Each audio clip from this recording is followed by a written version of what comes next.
kind of started off as one of those situations where you never really know how this is going to play out. So I get an email the other day from the guy who makes that style of feeder. Personally, I can't stand thieves. I can't stand dishonesty. I can't stand shady behavior. I just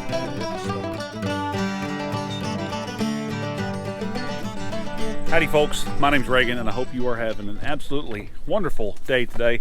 We have made it to September, and that last week of August was about as hot and miserable as I care for it to be pretty much any time. But here, I don't know, today's Labor Day. I'm filming this on a Monday. Yeah, what a day. Absolutely beautiful. Now I will tell you, we could stand to have some rain. The pastures are definitely needing it. The pond's getting pretty low. What's up, goaty goats? And we're just about ready to move that polywire fence for the goats. But the problem is because the ground's so dry, I have absolutely no chance at all of pulling those posts up and putting them back in the ground. It's just not going to happen right now. So we're going to have to just keep doing what we're doing. I'm going to walk you around the pond and show you how the goats have been working around and cleaning stuff up. This fence row, for example. Hey Vi, look at this goat. What a happy girl. Megan has done an absolutely wonderful job of taming these goats. She loves them. But here's this fence row. So all this stuff, the big problem that we have, if you watch some of our videos, you've heard me talk about it, is privet. It's an invasive species. A lot of people use it for ornamental or decorative purposes, but what has happened to us is it has absolutely taken over every fence row. And it's just crazy how quick it grows up. And of course you can't weed eat it down, so it just keeps growing. It gets bigger and bigger until eventually it takes over. And as it branches out, you start losing acreage over all of your fence rows. And so it's the worst. I just can't stand it at all. But what the goats have done is, as they've come through here, they've cleaned all this stuff up, and actually they'll nibble on the bark too. Some of these bigger trees, I'll get in here and I'll show you some of these larger trees, they just eat the bark off of it. And of course, whenever you take the bark off a tree, it makes it susceptible to disease and the elements and everything. And so that tree will end up dying. Let me get you in here real quick. So it's a really thin-walled tree, bush, whatever. I don't know if it's technically a tree or not. What it is terrible. Uh-oh, we got some nibblage.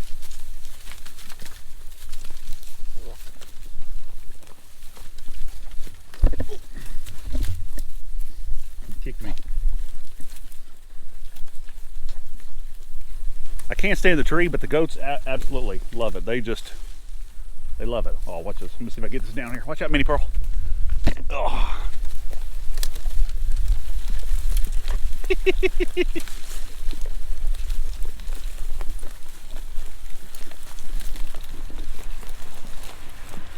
How to be a goat's best friend.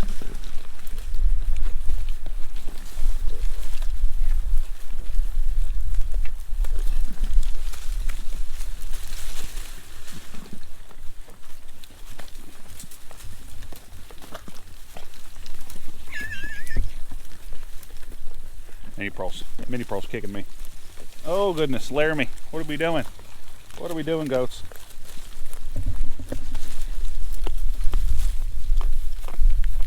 Now that I have been sufficiently distracted. So anyway, privet is terrible, takes over fence rows. Goats love to eat it. So it's not, I guess, the worst thing in the world, even though it kind of is. We got to move this fence sooner than later. The good thing is I've kind of been stockpiling forage in one of these back fields for a couple of years. We really never have done anything with it. The first summer we were here, we had it bush hogged. Haven't had anything done with it in the years since. It's growing up pretty bad. But what that's going to end up meaning is eventually, because the goats do such a good job with this 3-strand polywire fence, is that whenever we move them to this back field over here, eventually, there's a lot of foraging opportunities, which is good. Whenever they get out in the winter is really what I'm expecting to do. That is, they'll be able to work on all that, clean it down, and it'll help us out, right? It'll feed them, do some of that. Probably won't have to go through, we'll still have to go through probably about the same amount of hay, but it'll give them a chance to get out and browse around. They have worked this pond levee over so much. We came down here for probably about an hour this morning and just spent some time hanging out on the pond, chilling with the goats, and the kids were finding frogs. We got all kinds of frogs and tadpoles out here in this in our pond right now. It's a ton of fun. I love this farm life stuff. It's just great. Walking back out the same way I came in here. That's a mulberry tree. Had no idea that was a mulberry until it broke off. We had a bad windstorm earlier in the year, broke that off. The kids love the mulberries. They had a ton of fun over here earlier in the year. But the problem is it's growing kind of like up in a big cedar tree, and it's leaning over, so I don't really know how we're going to save it. We do have another one up there on that hill, and it's in better, it's more accessible. It's in better shape. It's a better growing tree, so at least we have that one, which is a pretty cool thing.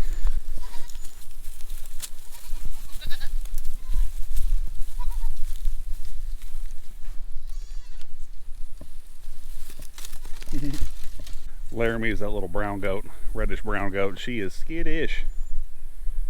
She's coming around. Just getting her some loving.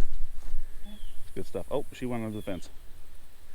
I knew that was going to happen. The fence is doing nothing. My plan eventually is to come in here and basically start cutting sections of this fence out and just dragging it out with the tractor, rolling it up, stomping on it, whatever we have to do basically to compact it.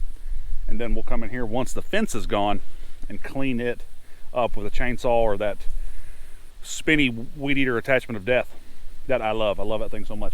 So we'll get in here and clean all that out. Just a ton of work, and I love it. When the weather's like this, I don't mind working. When it's 100 degrees, I am not that crazy about it. Now, as I walk up here to these chicken tractors, I have got to tell you about something that happened to me the other day that I was absolutely not expecting. And it's kind of started off as one of those situations where you never really know how this is going to play out. A few years ago, 2 years, whatever, we did a video on new chicken waterers and new chicken feeders with some feeders that we bought off of Amazon. Now the trick with those are, one of them was a cup style feeder, and that thing, I didn't care for it. I didn't really love it. So we've switched our cup feeders to this style.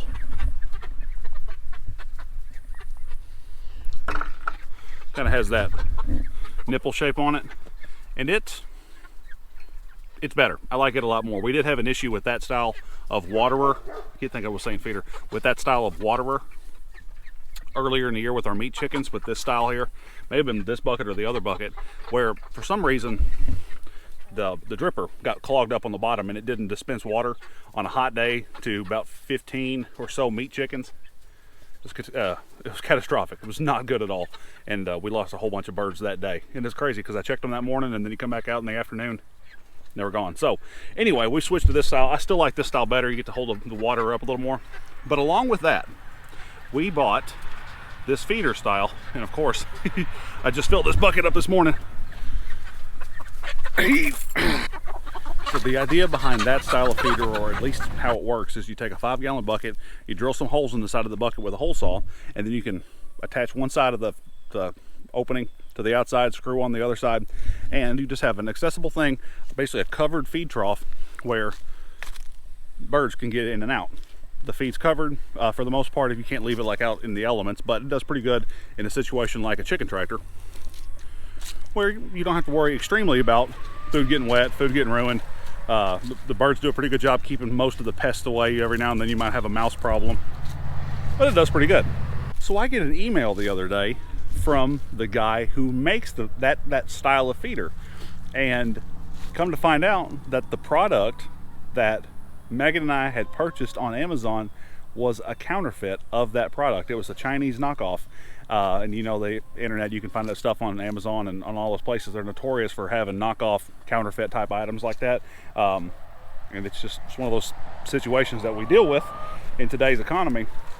But he said, hey, and basically just gave me a rundown of it. So I know that you didn't know you bought a counterfeit item. But more or less in fewer words, would you mind taking the video down or pointing your people to this particular product, the one that I make, the one that I own. I own Well, you know, he designed it. It's his product. And of course, after finding that out, I took the video down because we had you know, an Amazon link up with purchase links, you know, commission links or whatever, affiliate links. That's the word. Where we purchased the product, we liked it. Hey, if you want to check it out, here's the link to it. You can buy it. And I'm not going to promote a counterfeit product like that. I'm just not going to. And it's frustrating. It really is frustrating. And I told the guy when I emailed him back, I said, hey, yeah, you're right. We had no idea that that's what had happened. And personally, I can't stand thieves. I can't stand dishonesty. I can't stand shady behavior. That kind of stuff. I'm not going to engage in that thing. So yeah, we took that video down, and that's, I think, the first time I've ever had to do that, which is unfortunate, but it's just one of those things. I'm not going to engage in that kind of behavior. The good thing is, so his company is Poultry Pro. I love the feeder style. I absolutely love it, and I think we may be having a goodie bag or something showing up here soon. I'm not sure of that for sure, but I think that's going to end up happening. But I love the product, and I feel silly a little bit. And it's, I mean, who would have known? Why is that the problem? Hopefully, we didn't cause any harm or anything to his company by doing that. It was never our intent. We purchased the product off Amazon. Just you know, we legitimately paid for it with our legitimate money, and it showed up, and it turns out that they had stolen his property from him, and it irks me. It irks me so bad. But anyway, it's the kind of stuff you got to watch out for on the internet nowadays. Who would have thought? This right here is the Eggmobile. All that. See, speaking of which, these little things down here, sometimes one of the little spouts on the bottom of this waterer was torn up, so it was leaking pretty profusely here. They're not perfect. I bought those off Amazon too. I'm sure somebody owns that, so thank you, sir. I don't know. It's so hard nowadays. It's so hard to find a legitimate product and buy it. And sometimes it's really easy to get caught up in it's cheap, and so I want to get the cheap thing, but I don't like doing that. I don't like supporting governments that make it easy to rip off of hardworking people who go about things, people who go about their business doing it the right way. And again, there are places in the world that are adversarial to honesty, and I don't care for that. I just don't care for it at all. I didn't bring an egg carton with me. We've got 1, 2, 3, 4, 5, 6, 7, 8, 9, 10, 11, 12, 13. We have 13 eggs in here today, which we have 13 hens, 13 eggs, 14 with the Mr. Rooster, but Mr. Rooster doesn't lay eggs. So every hen in here laid an egg. I got to be able to get out of here. It is so hard to navigate things as a big person. I'm sure, bro, can you not for like a half a second? I know when we've done some of these chicken videos, there's got to be chicken tractor videos, there's got to be at least one person out there who's been, why does this guy make his tractors so tall? It just doesn't make any sense to make them so heavy. And you're correct, it does make them heavy. The problem is I'm a tall guy. I'm over 6 feet tall, and I don't want to ever, like, bending over is about the worst thing that I can imagine doing. I just can't stand it. So the tractors are tall, and now that my kids are getting older, I can make them go in here and do that kind of work, because that is what children excel at. And give them a task, especially the ones that I don't want to do. That's my parenting tip for the day. So this is the top part of one of our fields, and that grass, it's not bad, it's just, man, it hasn't grown. It just hasn't grown much. And that's where they've been. The transition from fence. I mowed a path here with our mower, and our poor mower's still laid up. I think I talked about that in the last video. But that's just figuring out how to make them work with this polywire fence. That may be one of my greatest achievements. I like the nets. We've used the net fencing before. The problem with the net, it's just it's a lot of work. It's a lot of maneuvering to carry the big thing around, and it gets tangled up on itself, and half the time we can't get it to shove into the ground like it's supposed to. It's a little bit obnoxious. So right now I have our net fence covering up our blueberries and our elderberries, because we have some pesky goats that keep getting out, and I don't I'm so tired. There goes the frog. I'm so tired of all my plants getting eaten. It's part of it. When you have goats, you're going to have escapee goats. And yeah, you just deal with it. But if I can protect them in some way, I can. So I like using the polywire fence. That they can get out of it, but they just really don't, which is pretty cool. We have really good goats. There's my violet girl again. What are you doing, honey? That's Herd Queen. She's a sweetie. Speaking of pesky goats that don't stay in the fence, Mr. Sam, and here's Mr. Possum. Now Sam, behind me, he has been weathered now. It's a process of banding a goat to make them a castrated male. So Sam no longer is equipped with baby making hardware. Possum here is our replacement, not our replacement. Benji is our herd sire, but we need some diversity in the male gene pool over here. So Possum is gonna help out with that. So he's out of Nefarious at Sage and Stone Homestead. Really looking forward. He's a little fart and he's a he's a troublemaker, but it is what it is. He gets out of the fence. He doesn't go anywhere, and for the most part, he minds his business. I just got to keep my blueberries and my elderberries and my blackberries all covered up. But we manage.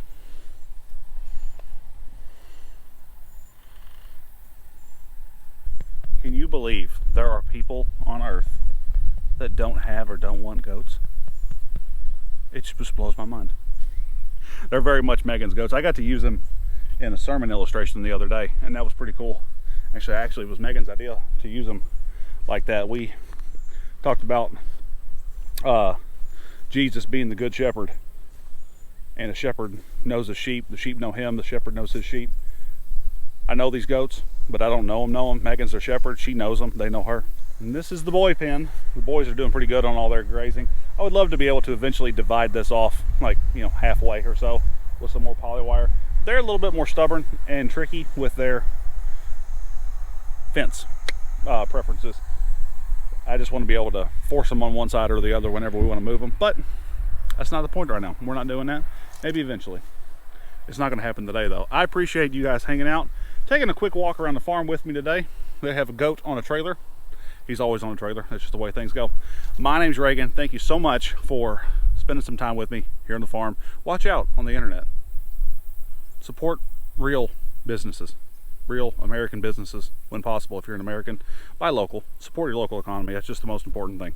My name's Reagan. Have a great day. We'll see y'all soon.